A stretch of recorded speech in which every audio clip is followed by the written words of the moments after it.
to talk to you about today is kata. Korean styles call it hyun or pumse. We're going to take one kata and explain to you the movements within the kata, both grappling and striking techniques. Forms are used to practice self-defense techniques. That's the way the information was passed on 100 years ago, 200 years ago, 300 years ago, all the way back. They didn't have video cams to record. They didn't have the books like we have them nowadays. You didn't have the ability to go out and study martial arts with other people.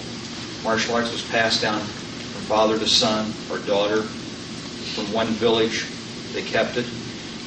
And the best way to do that, to remember the fighting techniques, was to practice the forms. Forms will give you efficient means of self-defense techniques.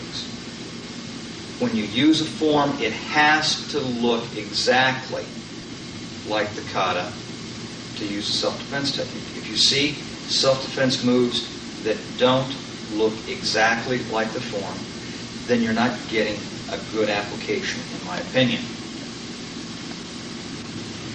To make the techniques work correctly, you have to make use of pressure points, vital points, places on the body where pain can be directly input and cause the person to pass out or even kill the person. You can make people sick with pressure points. So when you practice these pressure points, you have to use an extreme amount of caution. I'm going to be showing you a lot of pressure points in the course of this tape. And I will show you how to do knockouts in this tape. And they will work. But you need to know how to revive the people that you're doing them on. You need to know safety to actually knock somebody out. You have to understand the safety precautions. I want to talk about safety first. And as we talk about safety, we'll start understanding a little bit more about the forms. The first thing, if somebody is over 40 years of age, do not knock them out. Do not strike people on pressure points who are over 40 years of age. At 40, your body starts wearing out. And these pressure points affect the internal organs of individuals. So if your heart is beginning to wear out and you strike people that are over 40 on pressure points that affect the heart, you have the potential of causing them some serious bodily damage. Same thing goes with the lungs, liver, kidney, spleen. All of the internal organs can be affected by vital point techniques. If somebody has a bad heart, don't do pressure points on it. It's not necessary.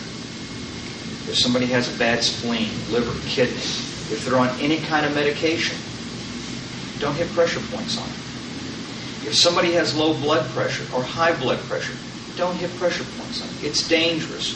You're going to hurt them. If somebody's using cocaine or marijuana or any other illegal drugs, don't hit pressure points on them. I've seen on any number of occasions people get hit on pressure points that are using drugs. I, by accident, have hit people using drugs. And you get an immediate, very, very strong effect on pressure points. It's so strong that the people get sick, and they're very difficult to revive. If you use illegal drugs, do not allow anyone to hit you on pressure points. Pressure point techniques also require that you have a good knowledge of anatomy and physiology. You should have a good working knowledge of acupuncture, because that'll give you some clue as to what's going on with the body when it's getting hit. An important rule to remember is we make use of points that are used in acupuncture, but we also use points that are not used in acupuncture. And we do not use all of the pressure points that an acupuncturist would use. We're going to use places on the body that you can get to immediately in a real fight. Vital points that you can reach in a real fight. There's a pressure point on the bottom of your foot. That's pretty hard to get to in a real fight. So be careful. Do not hit pressure points on somebody unless you know what you're hitting and what the effect is and how to revive them if they do pass out from a pressure point technique. If you don't know or understand revival technique, please do not hit people because you can hurt your training partners seriously. When you're training, when you're working with pressure points, you can only do pressure points on one portion of the body at a time. Work only the arm. Do not try to go in the arm and then the body, or the body and then the legs. You'll make somebody sick. Pressure points will stay active, fully active for 20 minutes. So if you want to change parts of the body that you're attacking, wait at least 20 minutes. My preference is to wait a full 30, just to give a little bit extra margin of safety. But if I wait 20 minutes and hit pressure points, they still may be active. So I like to let myself have 30 minutes between pressure points, or areas of pressure points that I hit. When you're doing pressure point techniques, never hit pressure points more than 15 minutes per week, because you can cause some injury.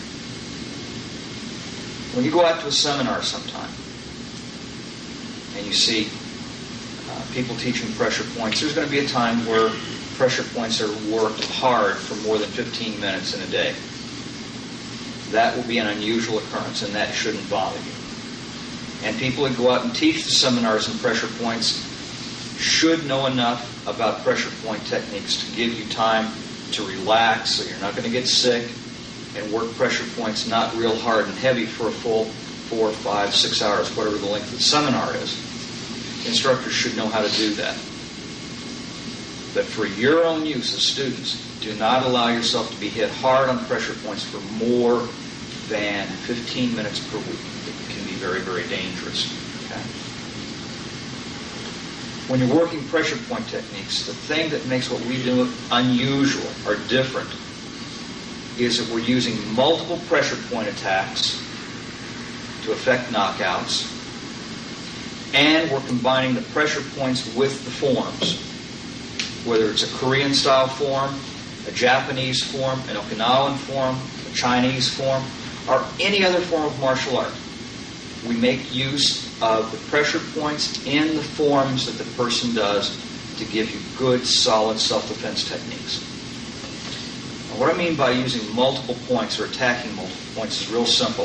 If you attack one pressure point, you're going to find pain at that pressure point. If you attack two pressure points, you'll find pain between the 2 points. If you attack 3 pressure points, the correct angle, direction, and amount of force, you'll effect a knockout with a 100% chance of revival if the person is not using drugs, if they're not over 40 years of age, if they do not have any medical or physical problems that could be exacerbated by striking pressure points. If you strike 4 pressure points with the correct angle, direction, power, you will knock the person out and you'll have a 90% chance of reviving them, which means that there's a 10% chance that you will not revive them. They're dead. So we don't like to go out and hit 4 pressure points with the correct angle and direction and knock somebody out. We'll do 3 pressure points to get a knockout, but not 4. 5 pressure points, correct 5 pressure points with direction, angle, and power will kill the person, and you cannot revive them. They're dead. That's all there is to it. They're dead. Obviously, we don't practice those techniques. And where you can get 5 pressure points and cause an immediate death of an individual, we really don't show unless we know the individuals well and trust them that they're not going to go out and try and hurt somebody just to be a bad guy. So there is some information that's withheld. And I think everybody can understand why we do that. We want to make sure certain techniques stay back from the general public so they don't hurt people. Because we go out and we do a seminar, and there's 15, 20, 30, 40 people, 75 or 100 people, whatever. And if we walk up and we show these people that we don't know how to kill, what kind of responsibility do I feel morally? So we have to withhold a certain amount of knowledge until we get to know who you are and trust you that you're not going to misuse the knowledge.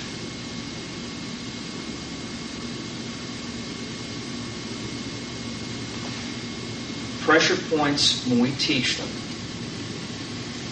it's sort of like giving you a loaded gun. The question comes up when I go out and do seminars at times, well, show me how to revive. I'm a little reluctant to do that. Because if you hit somebody and they've got a bad heart and you're knocking them out, and they don't come back, you may come back and say, but Mr. Clark, you said this would revive the person, and it didn't. They died. Or you may hit a pressure point that you find in a book and hit another pressure point and say, but I only hit 2 pressure points, and they died. Well, there's a reason for that. Some acupuncture points that you'll see in charts, some pressure points in the back of the karate magazines and books that you'll see are actually 3 points located in one small spot that you can hit and immediately knock the person out with a one-strike technique. So if you think I'm hitting only 1 point, I could in actuality be hitting 3 points. And if you have one other point there, that's 4 points, which could give you the knockout and maybe not revive the individual. So I'm a little reluctant to teach people how to revive until I know them real well and they understand the dangers that go along with that. If I'm a combat firearms instructor, my job is to go out and teach somebody how to put a grouping of bullets within a target. My job is not to teach you how, once you shoot the individual, to go take the bullets out, suture them, give them an IV, give them some penicillin, and get them back into good health. My job is to teach you how to shoot that individual and drop them. Then you call an ambulance and take them to the hospital, and they're healed, hopefully. So what I'm going to do is I'm going to show you techniques. Understand that you have to use a great deal of discretion when you practice these kind of techniques. And if you don't have an instructor, or you're not an instructor that's fully trained in pressure points, be very, very careful, because you can hurt somebody permanently with this. What I want to show today is a kata in Korean style called cholgi. Japanese style call it teke, and Okinawan style calls it naihanshi.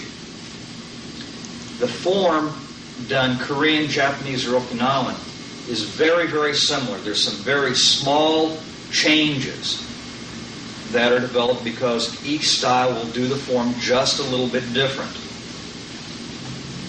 But the basic movements are the same. The applications of the basic movements are the same.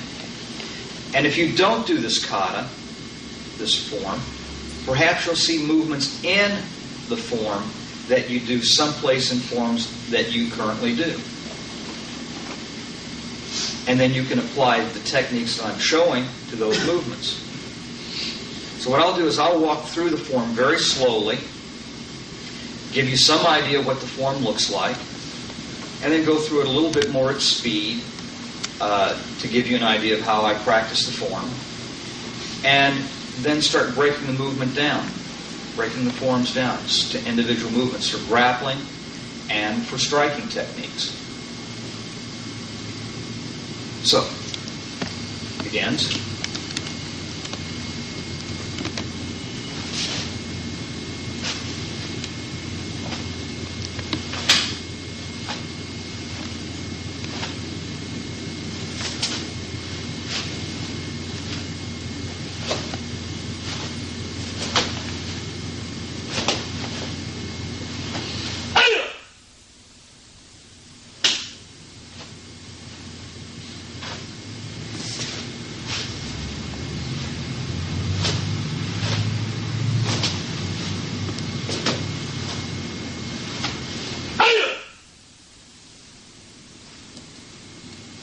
This form was taught originally to very beginning students in the martial arts.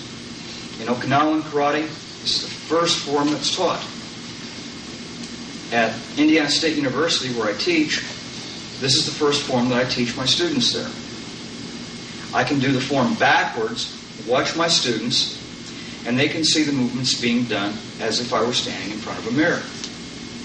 There's no turns, there's no twisting movements like the basic H forms in most forms. Very simple, direct form.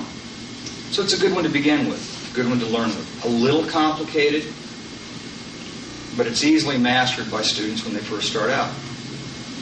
A little bit more at speed.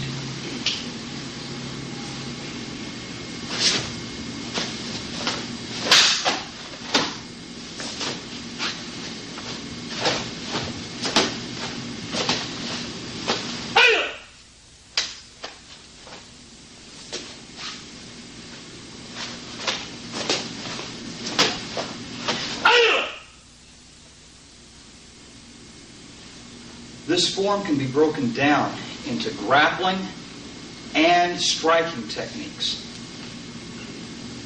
Each form has different layers or levels of understanding. You have the first level that's taught in most karate schools, martial arts schools. Block and punch. Somebody attacks me, I block the attack, and then I punch them or kick them. Second level, where we're going to start getting into, is a joint lock or a controlling technique, where you break the person's arm or leg, neck, something, you break a joint. The next level up is each movement can be a knockout. I can knock somebody out with this technique. And the fourth layer, the most dangerous, is that you kill a person with a movement. 400 years ago in the Orient, when somebody practiced this form, they had one purpose and one purpose only in mind, and that was to kill the person that was attacking them. Nothing else entered their mind. They didn't stand out there and try and block and punch somebody, because if you stand there and block and punch and trade punches back and forth, somebody's going to get hurt. Not necessarily me, but not necessarily the other person. In a real fight, you want to end it as quickly as you can with as little amount of chance of you getting hurt. And when they're down, you want them to be dead. That's how they thought 400 years ago. Today, it's the same way if your life is on the line. That's why I said this is a bit like giving you a gun, because some of the things are very dangerous. What I'd like to start out with is to show you some beginning motions, some of the techniques, what these are and how they're used, some of the applications. Many people, when you talk about karate, this is a salutation. I'm getting ready to start the form. Now the first technique comes out, and I've done a technique. This, right in here, this movement can be a technique that's used in real self-defense. Now I'll show you a grappling movement first, and then go on to some striking applications, and just start working out with that. Okay. Chad, I'll borrow you here a second. A lot of fights start with somebody pushing. When they push, I grab their hand. You want to try and bend their little finger back just a touch. And if their arm is out straight, there's a pressure point here that we'll go into in just a second that you would hit and bend the arm. So that you bring that arm in and bend it at a 45-degree angle. The hand comes onto the chest, and I would step across like the form and begin a wrist lock here to take that out. If I stepped all the way out into the horse stance, like we did, the person goes down. But the kata comes here and down, and then they step. and you have the backhand. If I take that step across and I make use of the backhand, here I can strike across the back of the neck as I pull this hand back here, or just hold it onto the body. There's a pressure point right back here on the back of the neck, right there. This is a dangerous pressure point. If you hit it hard enough, you might cause a person to go blind. You will knock them out with the right angle and direction. The angle and direction would be to strike it in and slightly up. But the form has the hand coming directly out to your side here. So if I'm coming across and down here, and I come across here, I can get a nice buzz off the individual and get them to begin to go out. From behind, this direction, the push, the grab, and the strike makes a person lose their balance a little bit. Thanks, Jim. The other way to do this technique, to make it more into a striking technique from just here, is Mike. If a person's coming in close to you, you make use of this first motion here. If they're in at a fairly close distance and they're giving you a little trouble, you just hit them on those two pressure points right behind the neck, okay, and take them down. I can take the same motion here, hit pressure points on the back of the neck, and knock him out. Just by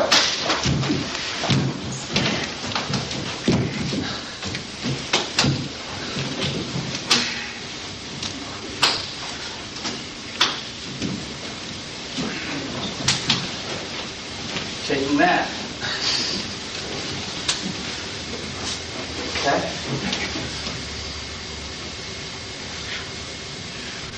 Notice how his legs locked out?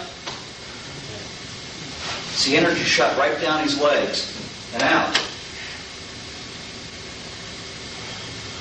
Little headache. I get a lot of skin reflex. I sweat.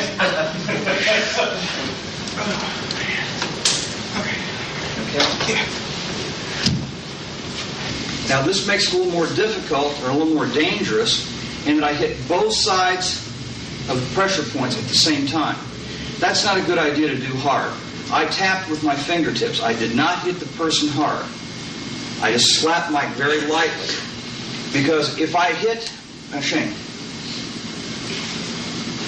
the pressure points hard, I would cause the person to pass out very deeply, and I don't want to do that because that is dangerous. And there's a pressure point right at the wrist. I'll give you an example. If you're about the same size hand-wise, and you lay your finger right up like this when you're shaking hands, and you feel a pulse on the wrist, that is the pressure point that your finger's on. Right along the edge of the bone, the end of your finger's on a pressure point. If I press on this pressure point in here, he bends that direction, in the direction of the pain. If I press on the opposite side, he bends the opposite direction. If I press both points at the same time, he goes right down the middle. The pain meets in the middle. He decides that's where he wants to go, right down the middle. Okay? This pressure point is designed to hit at a 45-degree angle back and toward you. It'll open the wrist, open the fist.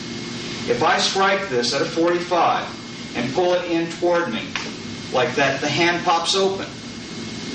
This technique, this pressure point, can be used in many grappling situations, and it can be used for throwing techniques, as in Aikido or Jiu-Jitsu. If the person comes in and grab, you can begin to turn the person under and around and throw them. This point activates the fist, opening and closing it. Okay? When you're grappling or grabbing, you can be grabbing with your thumb on that point. Okay? So if I'm in here, my hand here for this wrist lock, if I come here to take it down, I can also do the same thing by torquing on the wrist and activate that pressure point and help this wrist the fist be weak. So if they're in here, I put my knuckle right there on that pressure point, grab and twist and torque. See how he's beginning to turn with that? And then I turn my body the opposite direction and you take them down really easy. The next motion after this in the form is a strike with the elbow. We combine or back up a pressure point, back up a technique. We'll back up a technique. If a person grabs with both hands, let's turn a little bit this way. With both hands, if I pull my hand back to my hip and strike out to the side at the same time, his hands will come loose. It's very difficult for him to resist two movements at the same time. So if I bring my hand to the side like this, I now have this pressure point, which is just opposite of the one I just shown you. Just opposite, I'm grabbing on that pressure point, right on the side here. So, across and out, grab this pressure point, bring it back to your waist, and the kata movement looks like this, doesn't it? It's right out here. So if the hand comes like this, I'm out. And what's the next motion in the kata? I come back like this for an elbow strike. A lot of people say that an elbow strike like this means that you grab the person's head and you're elbowing him. Shane's taller than me. It would be very difficult for me to reach up to Shane, grab his head, and throw an elbow up here and do any good. Because he's going to be punching and kicking at me. If, however, we're in a grappling situation and I let my hand come across like this, now I can bring it down here and strike with the palm of my hand on that point that I just shown you, back in the back of the neck, daze them, strike back down, look where his head is now. Now it's possible to use your forearm to catch him on the side of the jaw, the side of the neck, or even turn his head directly into you so you're taking your forearm right into the front of his face. Now that's a striking application, a grappling application for this movement, and a striking application for the elbow. Could it be something else? Sure. Say I got my hands up, and he grabs my hands. Now watch. What have I got here? Same position my hands in. Hands are up, and you got a wrist lock. Break the wrist, right? Gee, is that the only explanation? No. What is? He grabs. I can do that same elbow again. Only now I'm not doing an elbow, I'm actually doing a fist. I hit that on the hand here and take him out. You can have a seat, thank you. Elbow, down to here. Okay? We go down to here. He grabs. I take that wrist lock out. I bring it all the way down. What's the next movement in the kata? A down block. I'm down blocking his head. There. You sit down. So I down block the head. We'll go into this pressure point real quickly and let you know that when you bend the elbow, if I put the tip of his elbow in the center of my palm and roll my knuckles will be about an inch above his elbow, and at that point there are Golgi's tendon pressure receptors. There are about one Golgi's tendon body to every fiber in that arm, between the tendon and the muscle. You will get an involuntary reflex for the muscles to relax. That's called a Golgi's tendon reflex. It's a pressure receptor. It only responds to pressure. It does not respond to a strike. If I hit that, even if his arm is out and stiff, I'm not bending his arm. But if I press and rub, I take him down very easily. Same way with the arm to the side. I'm going to have my arm on here push and roll the arm down to the side and get that reflex action. Thank you. If you turn the person's arm so the little finger is about a 45-degree angle from you, right where that muscle rolls around, right in there is a pressure point. Okay? That pressure point affects the heart.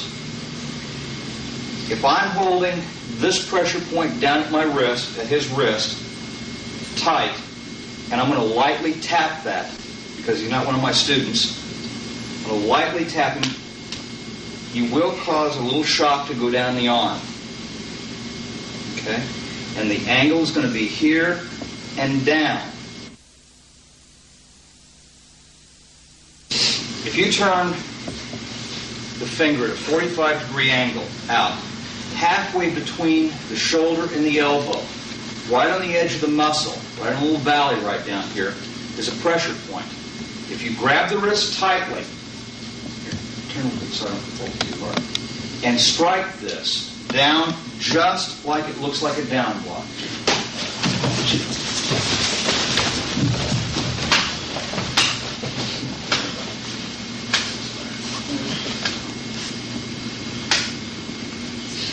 Are you there?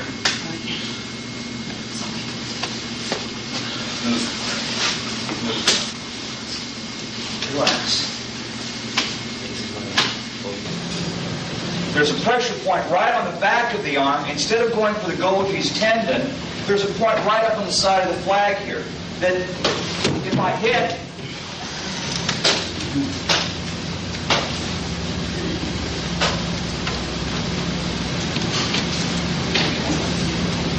you can knock the person out with. Each of the techniques in here, in the kata, are very effective when you take somebody out. It is somewhat dangerous. You do have to revive the individual.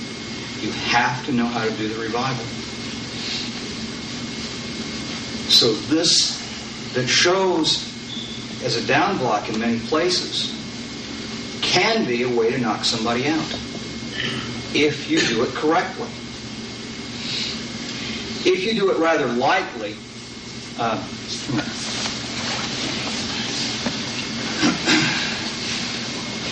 if you just do it rather lightly, you can get the person just to buckle a little bit and bend over. If you do it correctly, hard, the right angle and the right direction, they go out with that. So we've got this down here. Now we come across for a punch. If a person grabs you, let me get a big guy. Wait, let me use you. If we get a big person and they grab you with a cross-hand grab, if I pull that back to my waist and punch across, but now I have the Golgi's tendon back here, where I pull it down to my waist and up hard and step into a deep, long horse stance, you break the person's arm very easily because you get the point to relax. You snap up and underneath of it.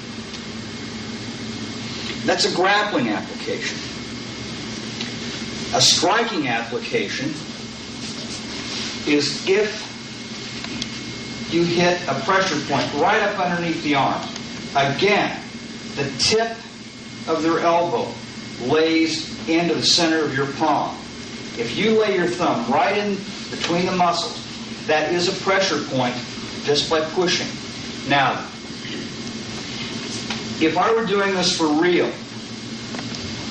you would take the person's arm, turn it, and punch into that point.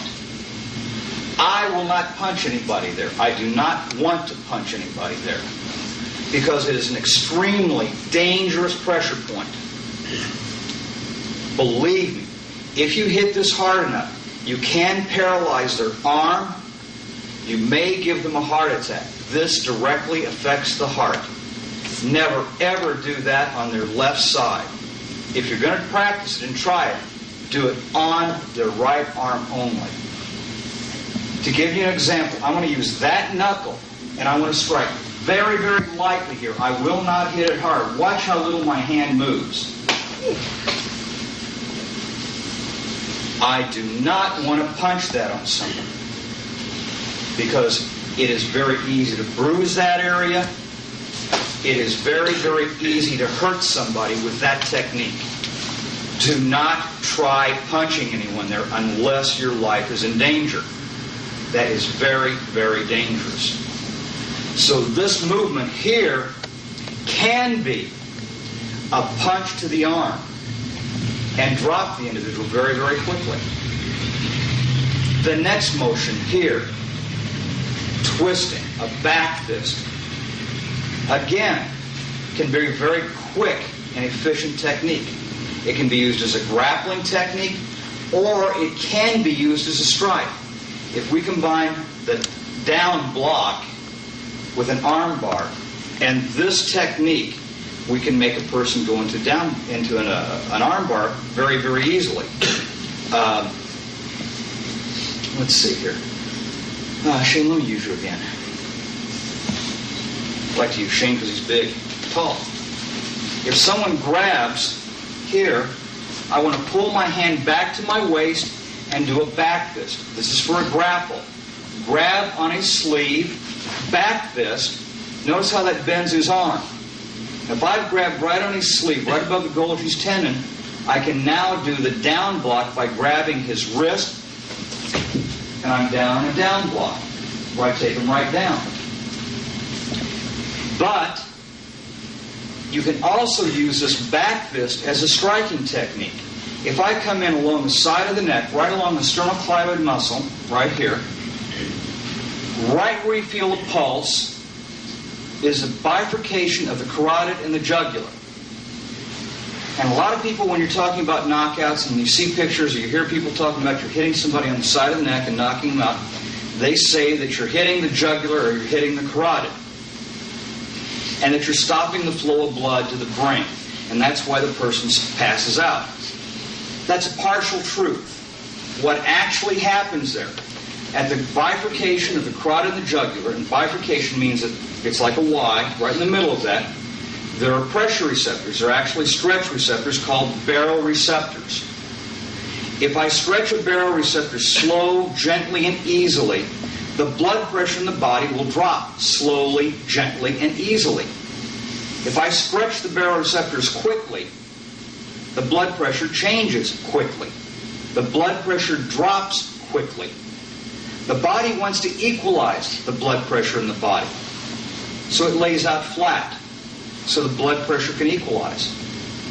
So if I get and hit a pressure point quick here, off and on, very quickly, you get a little buzzy sensation like that.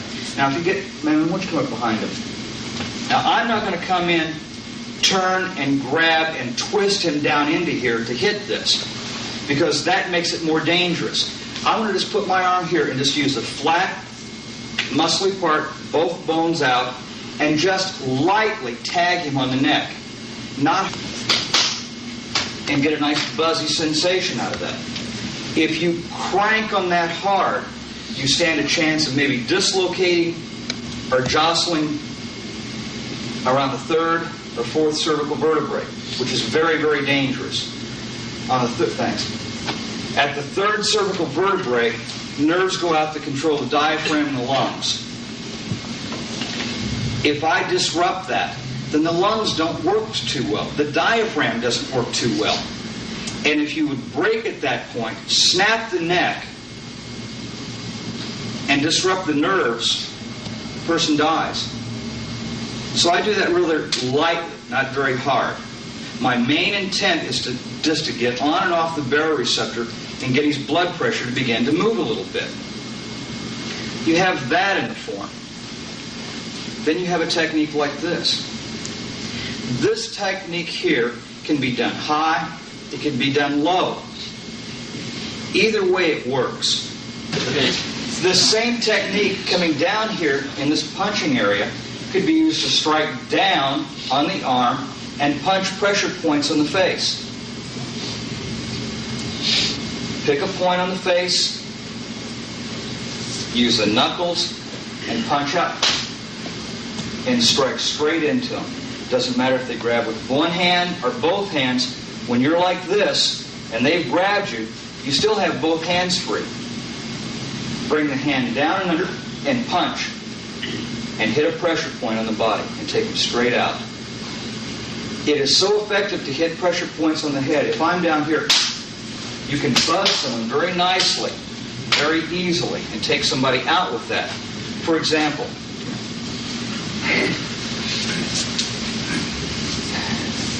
on a person's head, there are 3 pressure points. One is right here, and 2 right here. You have 3 points that are grouped together. If I make my hand in a cupping shape, like a popping sound when you clap, I can use this portion of my hand, this portion of my hand, and the base of my palm to strike on his forehead, right in here. I'm going to put my hand behind his head so when I hit it, it doesn't whiplash his head back. I'm not going to try and hit pressure points in the back of the head. That'd be cheating. You don't need to cheat. I just don't want him to get a jarring smack with his head. But right on here, and a little twisting action will get the person to buzz.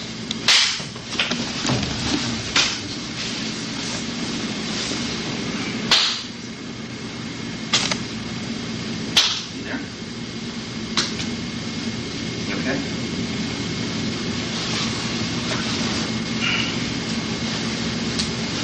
Okay. That little slappy palm action can also be included with a technique here in Naihanshin. This technique can take a person out and hurt them very, very badly. In demonstrations, I'll open my hands and hit with the palm of my hand and the back of my hand. If you use the fist, you have a potential of killing the individual. Remember, what's my catching? If I use the knife edge of my hand, reverse knife edge here, and hit here and palm on the head at the same time, you can take the person out. See?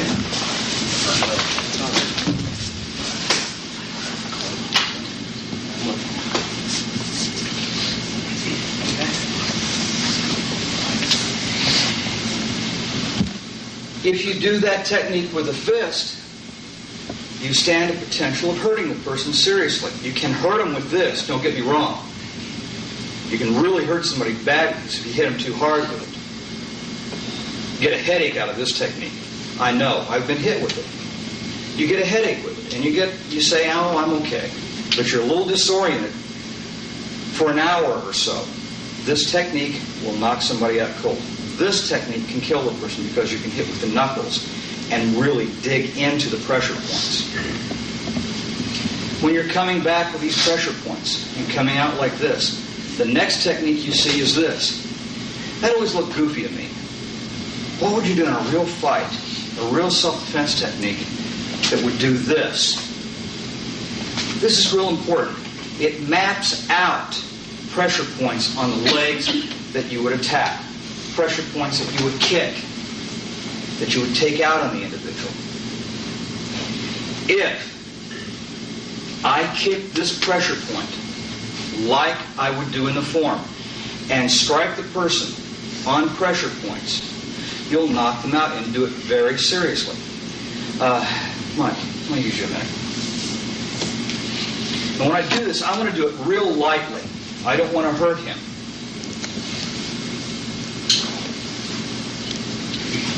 But if they're standing somewhat facing you, let's see, what would be a good angle for this? I'll give you this way. Okay, if they're standing facing you, you can take that heel and catch the heel right on the inside of their leg here.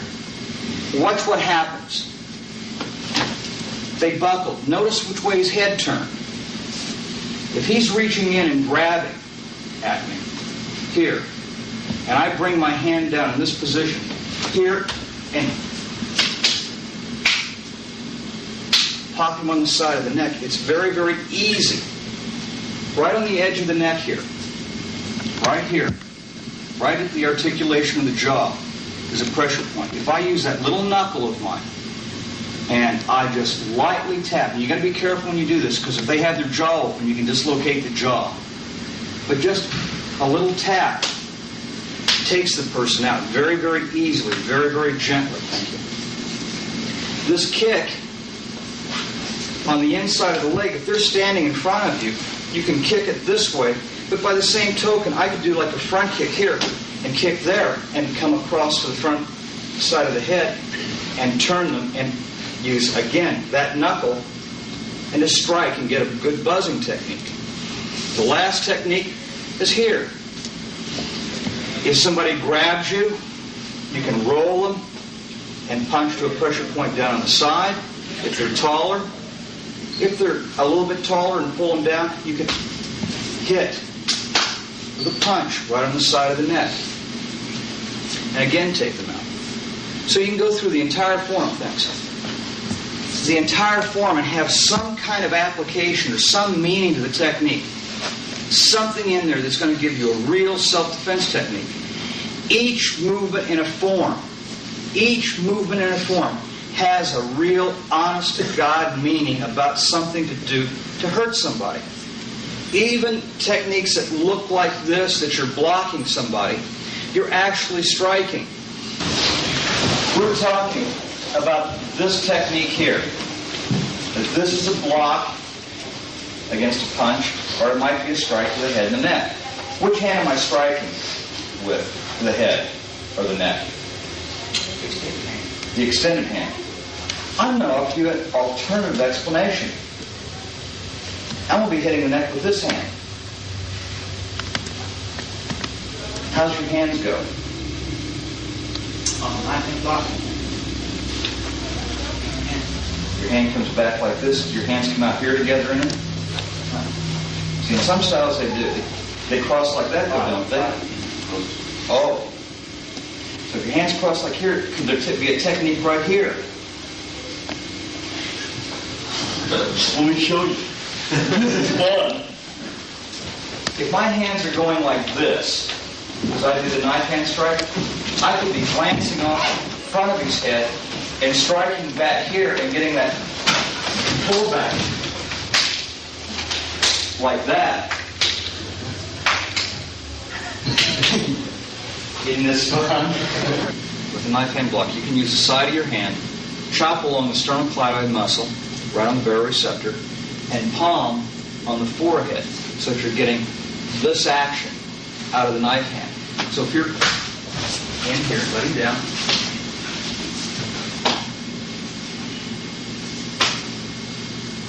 there.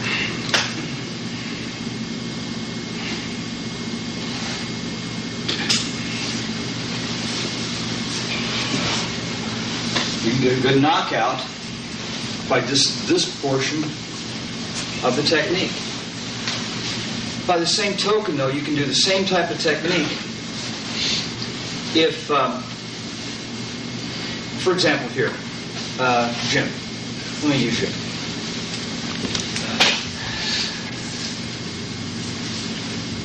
There's a pressure point right along between the brachioradialis, right on the edge of that. If I press in on that, you're going to get some pain if I use the tip of the thumb. If I strike it down and in at a 45-degree angle, the knees buckle, this hand goes back, the head comes forward, and the chin turns to the side. So, if I grab there and strike, here I get a nice reaction. By the same token, if he's punching on the arm like this and striking, I can strike the pressure point at the wrist with the back of my hand and also with the arm at the same time. Let's try it here. Punch.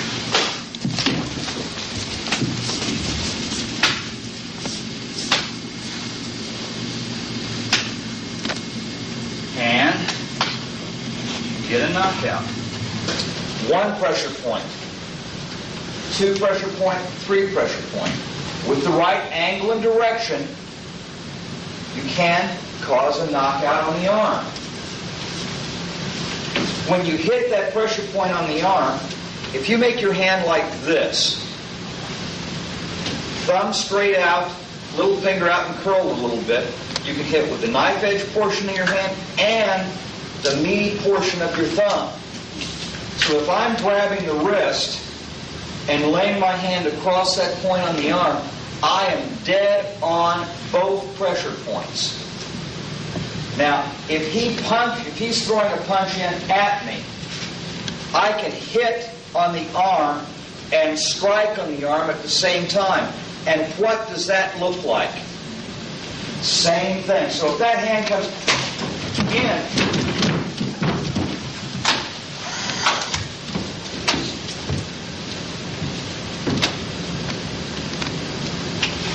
there, you can get a knockout on the arm. If you bring your hands back like this, like a lot of karate styles do before they do the knife hand block, if the person comes in with a punch or a grab, this hand can come to the side and grab and strike on the back side of the neck here on that pressure point. So the hand comes in. You okay?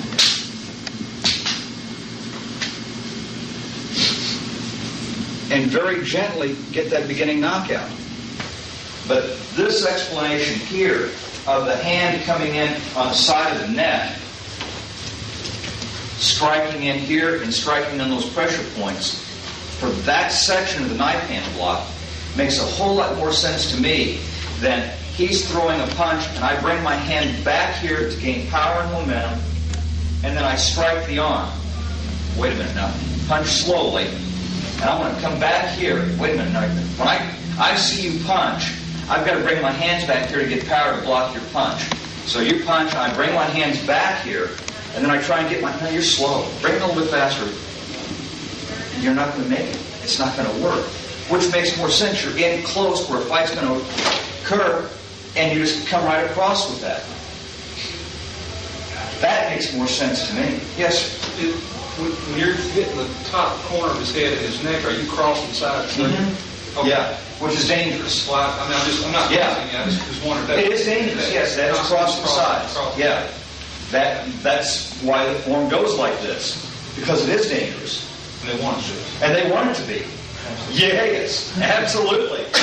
I get in a real fight, you daggone right I want it to be dangerous. You're doing this? I'm doing this like the kata. This like the form does. But I'm only using a small portion of it. You see. I'm not using all of this back here. If I use this portion of the kata, then I can do this. If he's coming in with the hand, and I bring my hand back, then I can get this kind of a knockout.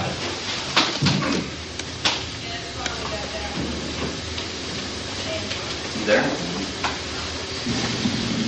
Pressure points can be extremely dangerous. They can be very, very violent. But that gives you the whole secret to the movements in karate. That tells you the angle, the direction, and the way to go with the technique. If the movement does not look like the movement in the form, it is not, in my opinion, a good explanation for the self-defense technique. It has to follow along, form and function. They're one and the same. You want to be able to build conditioned reflexes so that if a person attacks you in a certain way, you're able to respond with a certain kata or a movement out of a kata. People used to practice 1 or 2 katas their entire lifetime. They would not practice 15, 20, or 30 katas. They would do 1 or 2, and that would be it all of their life. As Americans, we get bored if we only have 1 kata to do. It's because we don't study it. We don't go into enough depth. You need to work your forms, going in depth. Concentrate about what they are. Think about the self-defense applications you can get out of them and work with them. Have fun with the techniques.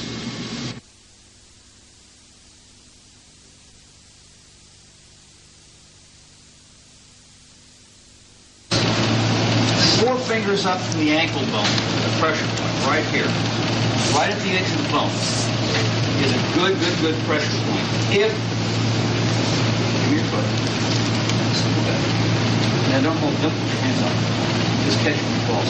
If you use the palm of your hand and strike that pressure point here, you can take the person down real easy with that. Okay?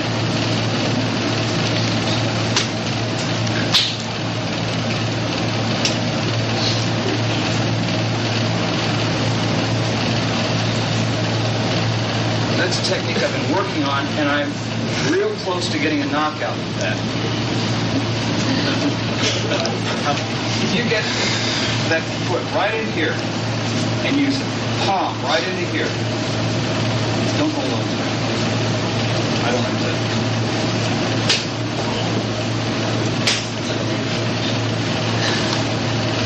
That really hurts your hand. Okay, if you do this movement, piano 1, return, come down, and punch. A lot of people tell you that you're punching somebody in the solar plexus. That doesn't make a whole lot of sense. He's smaller than me, but he's a lot firmer than I am. A little paunchy. If I try and hit him in the solar plexus with my fingertips, I lose. If, however, he's choke me, and I grab his hand and press on a pressure point, what's that look like? Exactly like the form. So now he chokes. I press the pressure point, grab the fingers, rotate over, grab his arm, pull down. My hand now comes back to my waist, and I turn and do a down block. Then I step forward with that, and I punch. Remember that hard point back here? If I lightly tap that, that hurts, and your fingers go numb. Which makes more sense? You're punching somebody in the solar plexus, or you're pushing, getting their attention, grabbing the fingers, locking them down, turning, and then stepping forward with a punch. Right behind the leg here is a pressure point. If you grab the pressure points right at the ankle, and again use the cupping of the hand, strike it back and toward you at a 45. And turning around just a little so you can lift his face. So you're coming in here and strike.